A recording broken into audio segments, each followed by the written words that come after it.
Bien, Jehová sea con ustedes. Te bendiga y te guarde.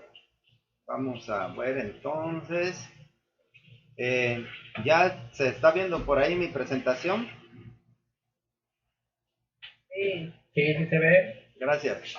Bueno, como ustedes están viendo, mis hermanos, voy a iniciar una serie de estudios en función, en base a como les había comentado en una ocasión que cubrí una parte de la guardia de nuestro hermano Saúl, y sobre un trabajo, una monografía que hice al respecto de la introducción al estudio de la Biblia.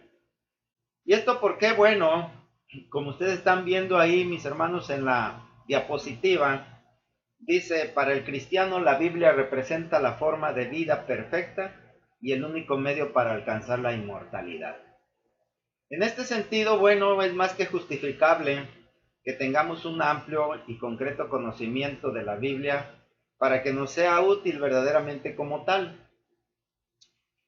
En el estudio anterior, recuerdo que se inició el estudio del día miércoles con una pregunta y preguntaba a nuestro hermano Pablo, ¿qué es la inteligencia? Y pues yo quiero comenzar esta serie de estudios precisamente con esa misma pregunta. ¿Qué es la inteligencia? Pero no les voy a preguntar a ustedes, mis hermanos, más bien la hago yo y la contesto, y tal vez esta respuesta piensen que es me la saqué de la manga, pero en realidad trato de ser muy general en ello y que abarque todas las posibles aristas, todas las posibles respuestas que dieron, que por cierto muy acertadas. Y esta es que yo puedo definir la inteligencia como el recurso del ser humano para tomar decisiones que resuelvan necesidades. Y con esto quiero decir, mis hermanos, que la vida completa, nuestra vida total, es una necesidad. Constantemente nosotros tenemos necesidades de muchas cosas, trabajamos y nos procuramos la vida porque tenemos necesidad de ello. Pero, ¿qué sucede cuando no hay necesidad? Cuando no hay nada que nos motive a movernos, a movilizarnos, a buscar nuestro sustento. Y bueno, eso precisamente a veces lleva a una condición de que el hombre no sabe qué hacer. Pero más grave es que cuando teniendo necesidad no sabemos qué hacer. Y yo creo que uno de los problemas o la necesidad más grande del hombre, si alguien está de desacuerdo me lo dice perfectamente y se entendería, la necesidad más grande del hombre es la vida misma. Todos queremos vivir. Si alguien no está de acuerdo, pues adelante, mis hermanos, puede, puede pensar así, pero yo creo que esa es la necesidad más grande. Y como tal, bueno, pues tenemos que procurarnos los medios. Y yo quiero extenderlo un poquito más allá de que invariablemente un día vamos a perder la vida, un día vamos a morir. Y entonces todo lo que luchamos, todo lo que hicimos, todo lo que trabajamos por esa vida, pues no tiene sentido, o sea, fue inútil. A final de cuentas, como venimos, nos vamos. Una vez alguien me decía, porque pues yo he trabajado mucho, me he esforzado mucho en la casa que tenemos en el Cedralito, y yo la veo como un refugio y es algo que a mí me ha fortalecido, me ha dado incentivos y me da gozo realmente. Es algo. Pero alguien me dijo en una ocasión, bueno, ¿y todo esto para qué? Y en ese momento yo sí me quedé un poco desconcertado y pensando precisamente, bueno, ¿y qué va a pasar después? Porque créanlo, mis hermanos, hace ya varios años que comencé y pues no se le ve fin. Y yo creo que no voy a terminar. Y no voy a terminar porque constantemente le hago una cosa, le hago otra. Y así es nuestra vida, todos los días se está renovando, todos los días tenemos motivos para hacer algo. Y en ese sentido decía, bueno, nunca la voy a ver terminada y el día que ya no esté, que tenga que ir, partir, y a quién se le va a quedar, quién la va a disfrutar, qué va a hacer de ella, qué va a hacer esto. Y créanlo que en ese momento sí como que me entró una cierta inquietud. Pero luego me recuperé y me acordé de todos los momentos agradables que he pasado, sudando, cansándome, teniendo un montón de problemas para resolver toda la problemática de la construcción, del mantenimiento, y eso es lo que ha llenado mi vida. Entonces, no es tanto el resultado de lo que hacemos, sino lo que hacemos, cómo lo hacemos. Y en ese sentido, bueno, la Biblia precisamente nos guía, nos da ese camino de renovación constante. Por eso, muy interesante el estudio anterior que tuvimos sobre la inteligencia y la sabiduría, y realmente la sabiduría, pues, y la inteligencia nos llevan a eso. ¿Alguien se acuerda, mis hermanos, de la conclusión de lo que es la sabiduría?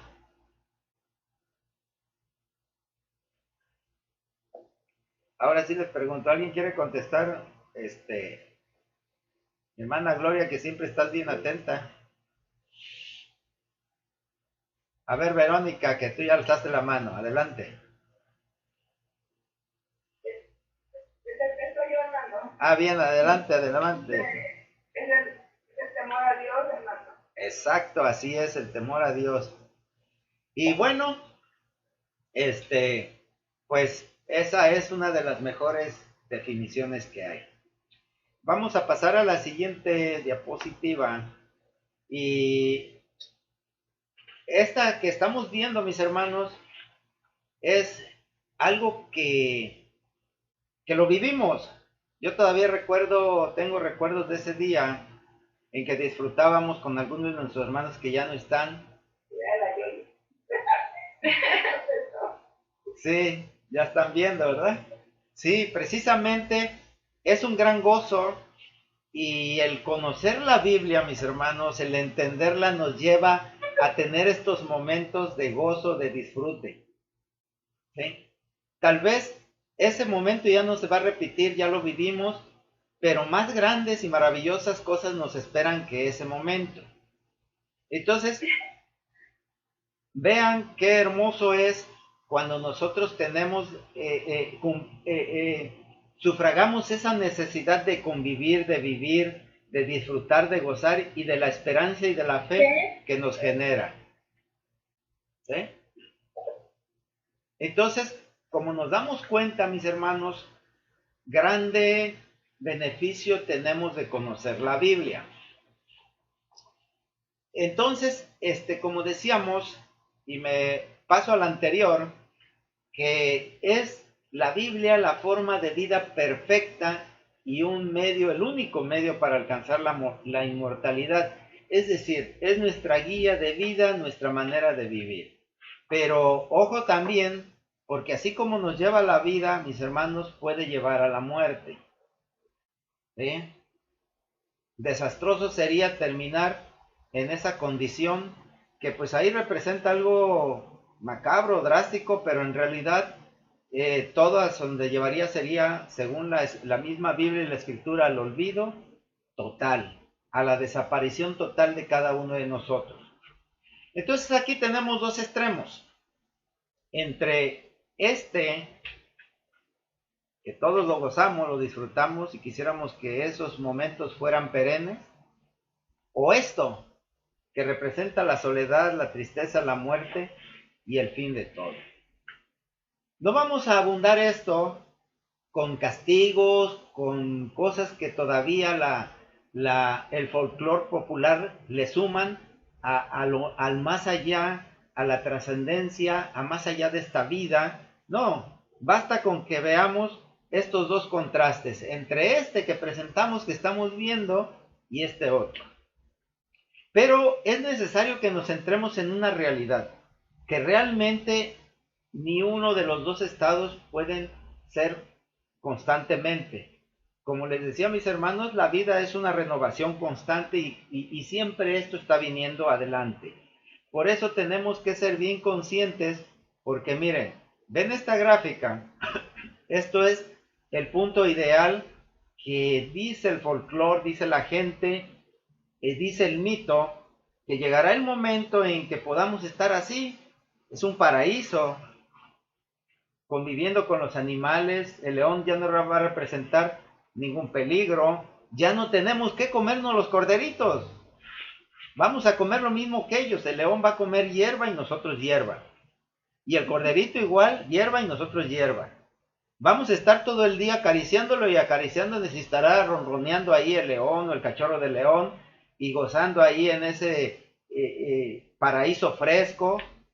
Tal vez será esa la vida a la que estamos destinados. Esa es la inmortalidad. Así estaremos para siempre.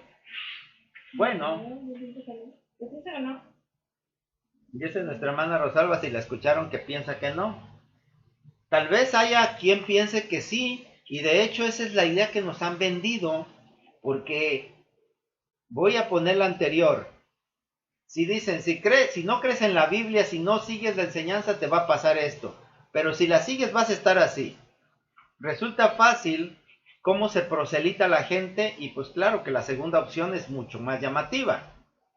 Pero como esto sucederá después de la muerte, hasta ahorita no hay uno que haya venido, que venga y nos diga si así fue o no fue así.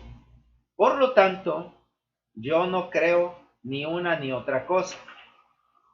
Y dirán mis hermanos, pero ahí está una cita, Isaías 66, 65, 17.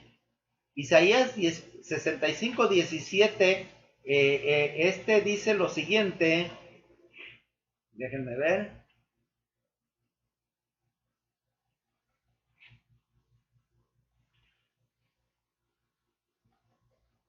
Leo. A ver.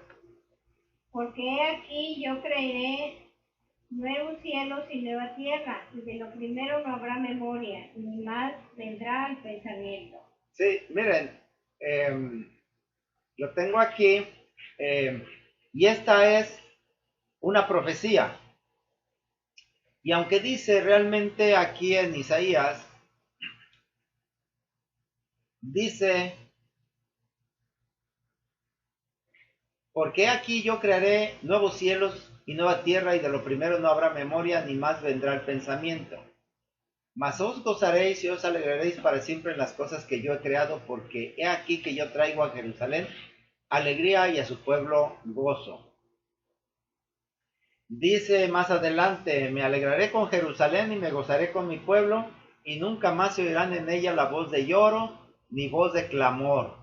No habrá más allí niño que muera de pocos días, ni viejo que sus días no cumpla. Porque el niño morirá de 100 años y el pecador de 100 años será maldito.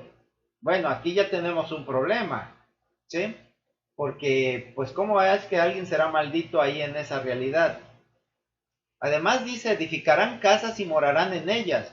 Bueno, yo no veo casas aquí en la gráfica que les estoy presentando. Es un bosque bonito, un prado. Como no va a haber frío ni calor, como no va a haber lluvia, ¿para qué queremos casas? ¿No? Pero dice, edificarán casas y morarán en ellas, plantarán viñas y comerán el fruto de ellas. Pues entonces hay que trabajar, ¿sí? Si acaso lo que dice más adelante llegaría un poco de consuelo. No edificarán para que otro habite, ni plantarán para que otro coma. Porque según los días de los árboles serán los días de mi pueblo, y mis escogidos disfrutarán la obra de sus manos. O sea, cada quien va a trabajar por lo suyo. No trabajarán en vano ni darán luz para maldición, porque son linaje de los benditos de Jehová, y sus descendientes con ellos. Y antes que clamen responderé yo, mientras aún hablan yo habré oído. El lobo y el cordero serán apacentados juntos, y el león comerá paja como el buey, y el polvo será alimento de la serpiente. No afligirán ni harán mal en todo mi santo monte, dijo Jehová. Y bueno, precisamente mis hermanos, de esta lectura de la Biblia, pues surge este parte mito, podría decir, porque, y no porque no sea una realidad, sino porque como no lo conocemos, entonces cuando algo es desconocido, para que nosotros podamos manejarlo, le damos una identidad, y esa identidad realmente no es una realidad, sino es la que nos estamos imaginando. Y eso es lo que se llama mito, no es que no exista. Lo que pasa es que al no tener la comprensión de tal evento, pues entonces nosotros le damos la identidad pues, que nos imaginamos. Y por eso es que hay muchas, ¿cómo se imaginarían ese cielo y esa tierra nueva? Según el texto de Isaías, bueno, pues hay muchas posibilidades, pero hay otras más que a veces no se tocan, como esas de que hay que trabajar, fíjense, hay que edificar casas. Entonces quiere decir que hay que refugiarse. Bueno, hay muchas cosas que a veces tenemos que tener un cierto cuidado de cómo las entendemos en la Biblia. Y por eso este estudio que estoy dando, Introducción al Estudio de la Biblia, es que nosotros podamos estudiar la Biblia. ¿Por qué la tenemos que estudiar la Biblia? Bueno, porque la Biblia es nuestra herramienta para cumplir con la encomienda que nos dejó nuestro Señor Jesucristo. Esa encomienda, mis hermanos, es de que llevemos su palabra. Más que, creo que si nos vamos al texto, dice que vayamos por el mundo enseñando lo que de él hemos aprendido. No llevando su palabra, sino lo que hemos aprendido. Entonces, en ese sentido, tenemos que aprender bien, porque va a ser nuestra responsabilidad. No vamos a ser solamente mensajeros, vamos a ser apóstoles de Jesucristo. Es muy diferente un mensajero de un apóstol, porque un mensajero se reduce a llevar el mensaje y el tal no tiene más valor que eso, que un medio. Nosotros no somos un medio, mis hermanos. Tenemos que entender esto y yo quiero dejarlo, pues, en proponerles esta idea y que quede clara. Al no ser mensajeros sino apóstoles, también tenemos el fruto de esa labor, es decir, lo hacemos por nosotros mismos, no por los demás ni por nadie, sino porque en el misma labor que hacemos tenemos el galardón. Es nuestra labor, ¿sí? Porque, por ejemplo, nuestro Dios, esto para que tengamos una idea de lo que estoy diciendo, mis hermanos, y el otro día se leía por ahí sobre el rey Nabucodonosor, que nuestro Dios lo utilizó para afligir a su pueblo y lo llenó de bendiciones. Y sabemos que el rey Nabucodonosor no era creyente de Jehová nuestro Dios, no era de la religión de Israel, ¿sí? Y entonces, ¿por qué Dios lo prospera? ¿Por qué lo utiliza? ¿Por qué lo hace? Bueno, porque es un mensajero, es un medio para el propósito de Dios y nada más, no tiene más galardón. Según nuestro Señor Jesucristo, lo que nosotros hacemos sí tiene galardón, sí es para ello. Con todo esto, mis hermanos, es para que entendamos por qué hemos de estudiar la Biblia. Y sobre todo, no solamente por eso, sino porque, como les decía, en los contrastes que encontramos entre estas tres gráficas, y la voy a poner aquí, esta y esta, hay mucho contraste. Y yo creo, mis hermanos, que para mí esta es la verdad, esta es la realidad. Es una realidad que hoy día no se está viviendo. Estamos en un mundo convulsionado y que para abundar más hoy, en estos últimos tiempos con la pandemia que se generalizó a nivel mundial, pues créanlo que fue algo muy problemático del cual todavía no salimos, aunque ya parece que vamos con buen avance. Pero constantemente estamos oyendo,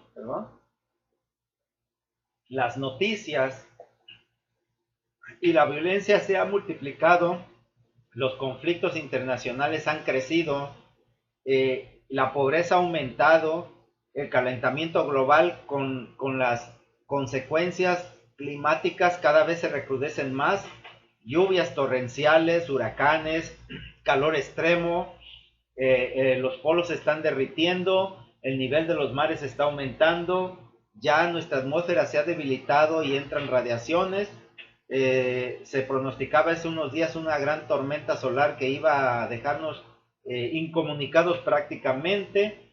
Cada vez la situación se torna más compleja y difícil como para que digamos que esta realidad que vemos y que nosotros hemos ido construyendo con nuestra convivencia, con nuestra fe, con ese amor filial que tenemos como iglesia, bueno, nos aferramos a ese pedacito de realidad perfecta que la Biblia nos da, pero el mundo no puede decir lo mismo. Entonces, ante todo eso, mis hermanos, es necesario que tengamos el entendimiento de que sí, ciertamente podemos nosotros como núcleo tener, para no llegar a esta consecuencia, pero también sabemos que invariablemente esto es más fantasía que realidad, producto de la imaginación del hombre. Pero entonces, a final de cuentas, para que todos los días nuestro diario vivir, que es una rutina porque nos levantamos, nos aseamos, vamos al trabajo,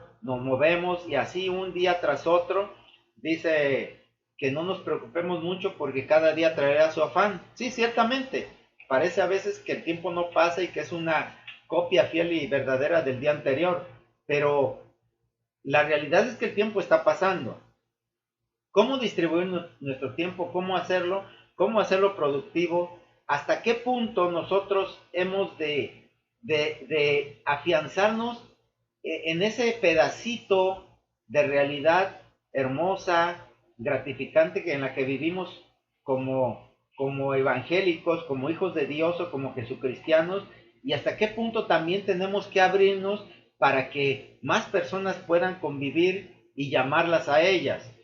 Entonces, ese es el punto, eso es lo interesante en el cual nosotros vamos a desarrollarnos hasta dónde podemos y debemos llegar. Porque a final de cuentas, de eso es de lo que se trata, o de eso es de lo que nuestro Señor Jesucristo nos lega en su Evangelio, que busquemos hacer y que le demos sentido a nuestra vida, llegar a hacerlo. Y que ciertamente,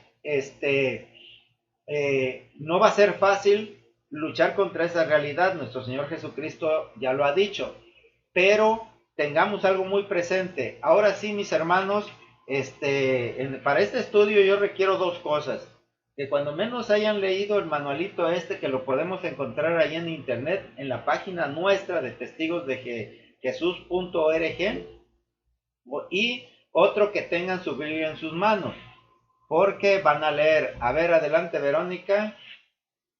Sí, yo sí lo leí, hermano Perfecto. Jaime, y trata, bueno, lo puedo explicar detalladamente o así un resumen nomás de lo que trata. Pues gracias, mi hermana, eso es lo que vamos a ver precisamente, pero así es como se hacen las tareas, empezando por ello. Así que si también tienen su Biblia, les voy a pedir a alguien que lea Deuteronomio 8:3.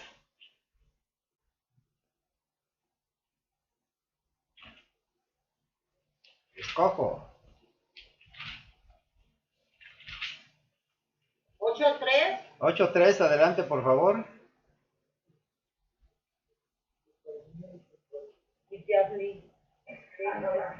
Sí, adelante, ese. Y te hizo tener hambre, y te sustentó con maná, comida que no conocías tú ni tus padres la habían conocido, para hacerte saber que no solo de pan vivirá el hombre, mas de todo lo que sale de la boca de Jehová vivirá el hombre. Bien, gracias. Sí, hasta ahí. Nada más 8:3. Bueno, esto dice nuestro Dios, o más bien es lo que nuestro Dios le hace a su pueblo. Como saben, mis hermanos, y para entender el contexto de esta frase, de este texto, el pueblo de Israel, cuando fue liberado de Egipto por nuestro Dios con gran poder y con grandes señales, para que fueran a la tierra prometida, a esa tierra que le prometió a Abraham, tierra que emana leche y miel, y que llegaron ahí, estos no obedecieron a Jehová. Nuestro Dios les dijo que entraran y la tomaran. Por supuesto que no es de llegar y decirles, ¿saben que ya venimos? Váyanse ustedes, porque ahí había otro pueblo, y un pueblo feroz de guerreros y de gigantes. Entonces, lejos de obedecer a nuestro Dios, se les ocurrió mejor primero ver a dónde se metían. Y cuando vieron a dónde iban a entrar, pues les dio miedo y se regresaron. Y se regresaron y anduvieron vagando 40 años en el desierto. Esto para que entendamos que no es que nuestro Dios quisiera que ellos vagaran 40 años, decidieron vagar esos 40 años.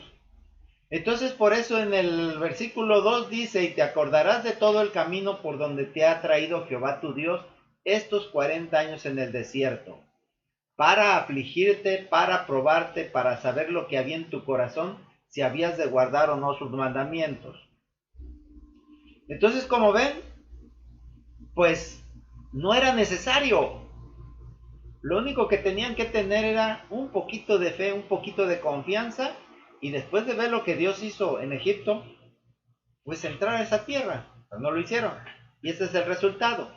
Entonces, por eso el contexto en donde dice en el 3, y te afligió y te hizo tener hambre y te sustentó con maná.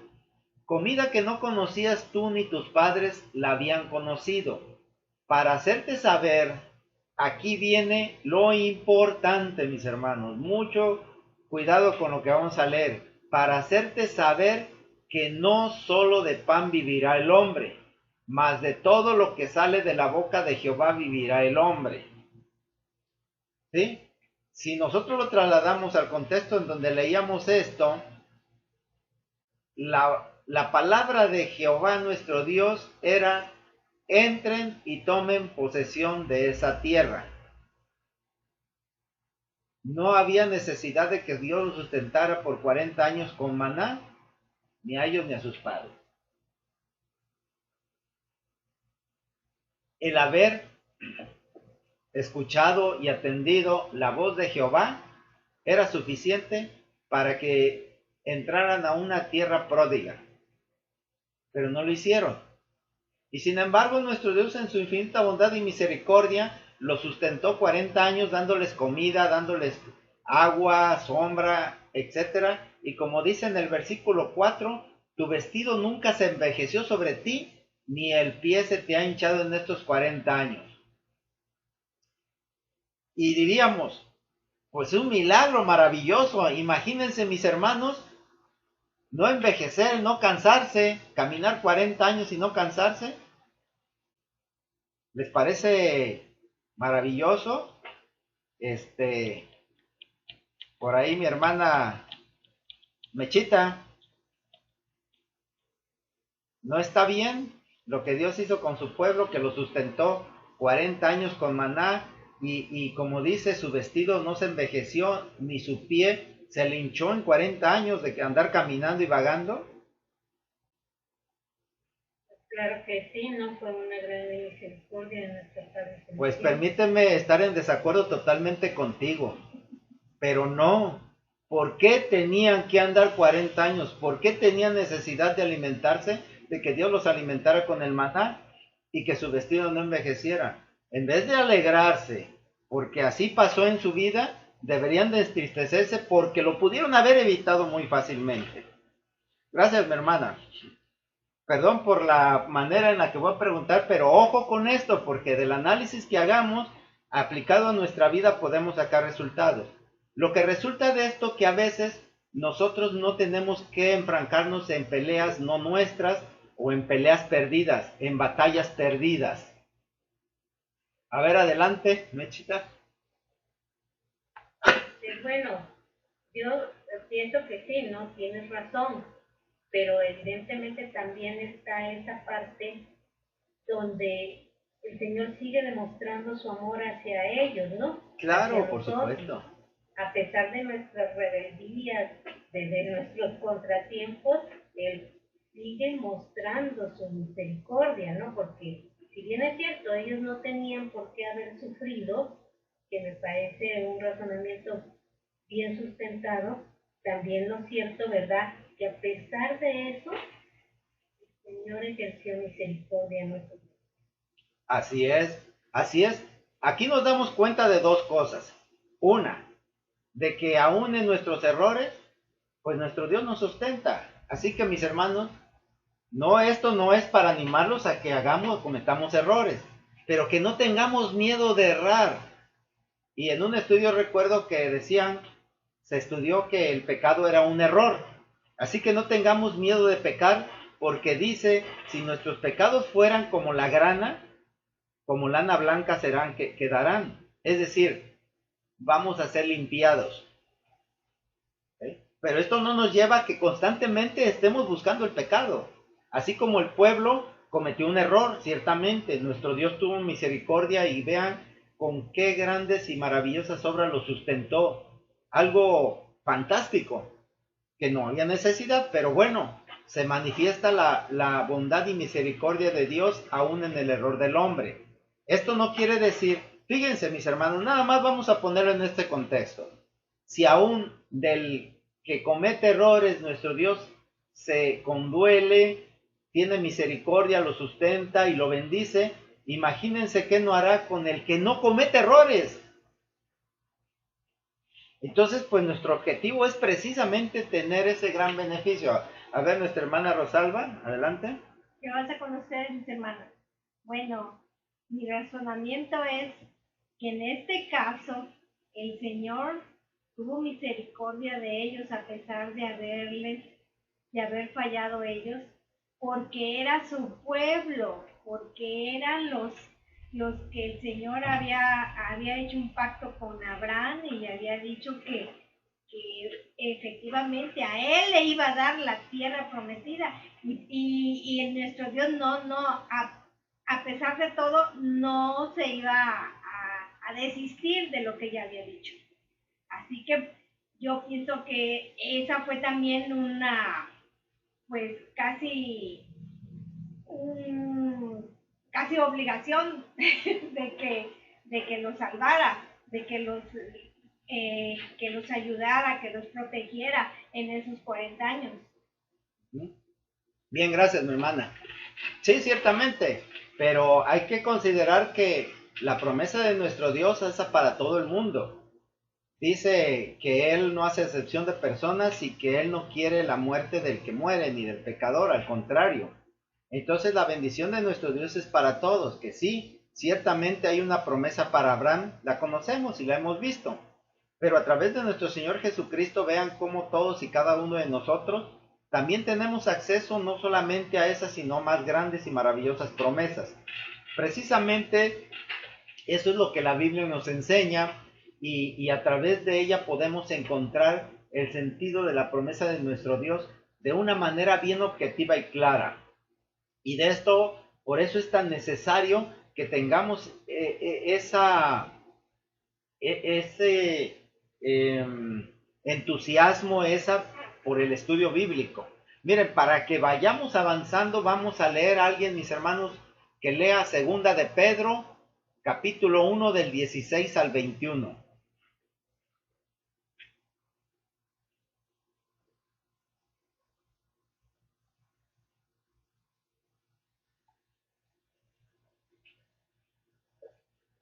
Leo, hermano. Sí, adelante. No fue siguiendo cuentos falsos, artificiosamente clamados, como decimos conocer el poder y la presencia de nuestro Señor Jesucristo, sino por haber llegado a ser testigos oculares de su magnificencia, porque Él recibió de Dios el Padre honra y gloria, cuando palabras como estas le fueron dirigidas por la magnífica gloria. Este es mi Hijo, mi amado, a quien yo mismo he aprobado. Y estas palabras las oímos dirigidas desde el cielo mientras estábamos con Él en la santa montaña.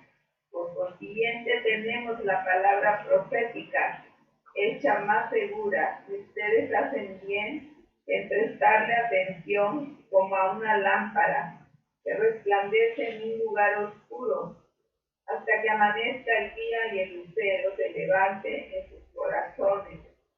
Porque ustedes saben esto primero, que ninguna profecía de la Escritura proviene de interpretación privada alguna, porque la profecía no fue traída en ningún tiempo por la voluntad del hombre, sino que hombres hablaron de parte de Dios al ser llevados por Espíritu Santo. Bien, gracias. Fíjense que esto precisamente engloba el sentido de este estudio, de este tema que estamos viendo. Dice el apóstol Pedro, porque no os hemos dado a conocer el poder y la venida de nuestro Señor Jesucristo siguiendo fábulas artificiosas, ¿sí? Y vuelvo a lo mismo, vuelvo precisamente a esto. No es la idea presentar algo fabuloso. Hoy día, la manera más fácil de proselitar a la gente es prometerle salud, bendiciones, y mucha gente va a buscar precisamente eso, ¿sí?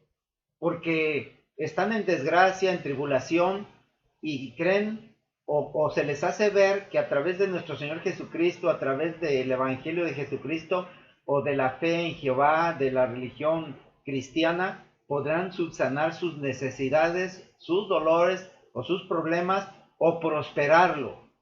Y el apóstol Pedro claramente dice: no les hemos dado a conocer el poder y la venida de nuestro Señor Jesucristo a través de fábulas artificiosas, sino, dice, como habiendo visto por nuestros propios ojos su majestad. Claro, tuvieron esa grande gloria de ver esa majestad.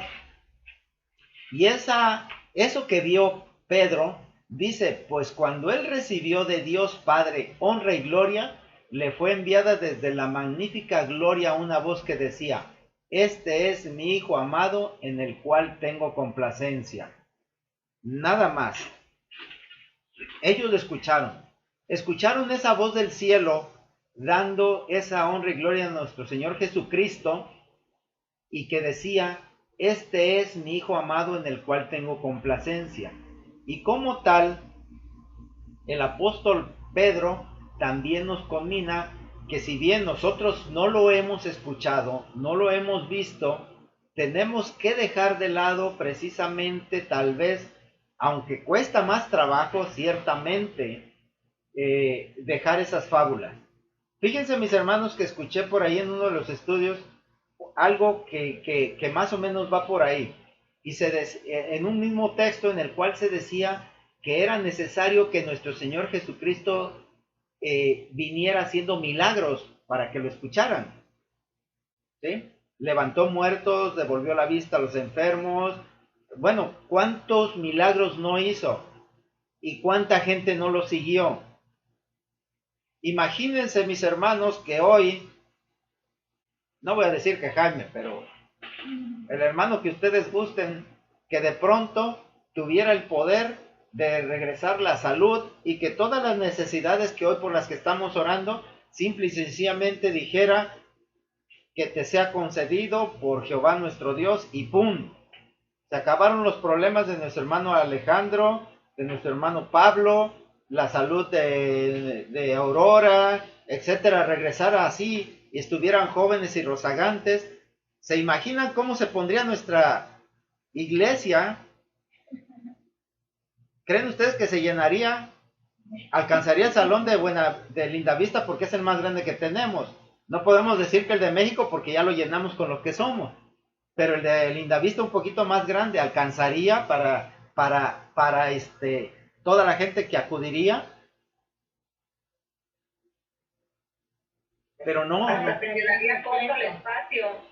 El espacio se quedaría corto y haría falta más. Así es. Pero no sucede eso. Eso es lo que dice Pedro. A través de fábulas artificiosas, no. Ellos tenían la seguridad porque vieron. Ahora, nosotros no hemos visto. Y está nuestra fe. Los ojos de nuestra fe son los que nos deben de hacer ver esto. Como él dice: y nosotros oímos esta voz enviada del cielo cuando estábamos con él en el monte santo. Podemos decir nosotros: pero yo también he escuchado la voz de Dios que me habla a través de su palabra escrita. Para atestiguar, como lo hizo Pedro, y que no necesitó en ese momento, o no estaba combinando hacer milagros ni grandes obras y maravillosas, porque a final de cuentas, mis hermanos, y lo pueden leer y comprobar, que a Jesucristo nuestro Señor, después de haber sanado a tanta gente, haber hecho tantas misericordias y bendiciones, lo dejaron solo, y nada más se quedó Pedro con él. Entonces, él dice lo siguiente: tenemos también la palabra profética más segura, a la cual hacéis bien en estar atentos como a una antorcha que alumbra en lugar oscuro hasta que el día esclarezca y el lucero de la mañana salga en vuestros corazones. Mis hermanos, cuando tengamos plenamente convencimiento de lo que hemos entendido y lo hemos hecho nuestro, podemos decir, ya no necesito estudiar la Biblia, ya resplandeció el lucero en mi corazón. Pero mientras eso no suceda, hay que darle y darle y darle a la Escritura, estudiar un día y otro sí y otro también. Dice además, entendiendo primero esto, que ninguna profecía de la Escritura es de interpretación privada. Aquel que dice que ya entendió que el cielo es así, que fue esto, que va a venir, que en tal fecha va a ser esto, que Miguel y sus ejércitos que van a hacer, es una interpretación privada. Es muy personal y es respetable la opinión personal de alguien, pero ojo con lo que dice el apóstol Pedro aquí. Ninguna profecía de la Escritura es de interpretación privada. Es decir, yo no puedo utilizar un texto ni la profecía para beneficio propio de grupo o de alguien más. Uno de los más es el famoso, las contribuciones económicas. Leía en una noticia que un pastor de una iglesia evangélica en Estados Unidos estaba afirmando que era necesario que contribuyera más esa iglesia para acelerar la venida de nuestro Señor Jesucristo, y que como no estaban dando lo suficiente, por eso no venía. Así que había que apoquinarle más y sacar los recursos que tenían, porque hace un tiempo, según él dice, que escuchó la voz de Dios que le dijo y se la transmitió a su iglesia, en la cual Dios había dicho que le contribuyeran con $4 millones porque necesitaba un nuevo avión. Para esto ya tenía 3 y se compró el 4º avión. Entonces, esa es la interpretación privada. Así es como a veces lo hacen. Además dice, y esto, porque nunca la profecía fue traída por voluntad humana, sino que los santos hombres de Dios hablaron siendo inspirados por el Espíritu Santo.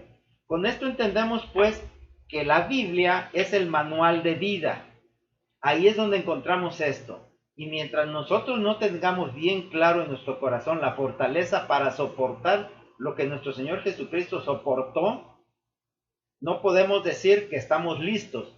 Entonces tenemos que seguir preparándonos, tenemos que seguir en ese estudio, y por eso estas son las razones que yo planteo, mis hermanos, para que aboquemos a introducción al estudio de la Biblia. Y aquí en la gráfica vemos que el objetivo particular, en este caso, de lo que vamos a hacer es comprender las razones que justifican estudiar la Biblia, tanto para quien tiene ya una fe cristiana como para quien aún no la tiene, y que pueda comprender lo necesaria que es para que pueda tomar decisiones personales y útiles para su vida presente y futura, y no dejarse llevar por lo que digan y hagan los demás. Es decir, aquí englobamos las palabras de nuestro Señor Jesucristo, en el que dice que la palabra nos hará libres y tomar nuestras propias decisiones. No necesitamos nosotros la interpretación privada de nadie y personal para definir nuestra vida. Si lo queremos hacer, hacemos uso de esa libertad bajo nuestra propia responsabilidad, pero más vale que tengamos el cuidado de verificarlo, de buscar ese conocimiento, porque todo fue escrito inspirado por el Espíritu Santo, y solamente y únicamente a través de la inspiración espiritual santísima también nosotros podemos entender la Biblia, porque no es como cualquier manual. Ya lo digo por ahí, y yo creo que quienes ya lo leyeron han visto por ahí en donde en el texto, en la introducción al estudio de la Biblia, les hablo de cómo se ha de estudiar, y es una dualidad, ¿sí? Hay herramientas para el análisis del texto, pero también la oración constante y profunda es la que nos va a dar guía para que podamos entenderlo. Entonces aquí, mis hermanos, tengo precisamente esto para que entendamos pues que el propósito de esto, del estudio de la Biblia, es eso. Bien, mis hermanos, esto es la introducción para esta serie de estudios. Nos vamos a ver el domingo, vamos a continuar. Si aún no han bajado el texto, no lo han leído, pues pueden hacerlo, y mejor aún si alguien puede imprimirlo o tenerlo ahí disponible, mucho mejor. Lo vamos a utilizar. No es algo definitivo, se le puede mejorar mucho. Traté de hacer algo simple y sencillo, fácil de entender, sobre todo adaptable para nuestra propia congregación. Pero lo más importante, mis hermanos, es que esto lo hagamos acompañado de nuestra escritura, de nuestra Biblia y de nuestras oraciones. Que Jehová, Jesús y el Espíritu Santo les bendiga. Jehová, Jesús.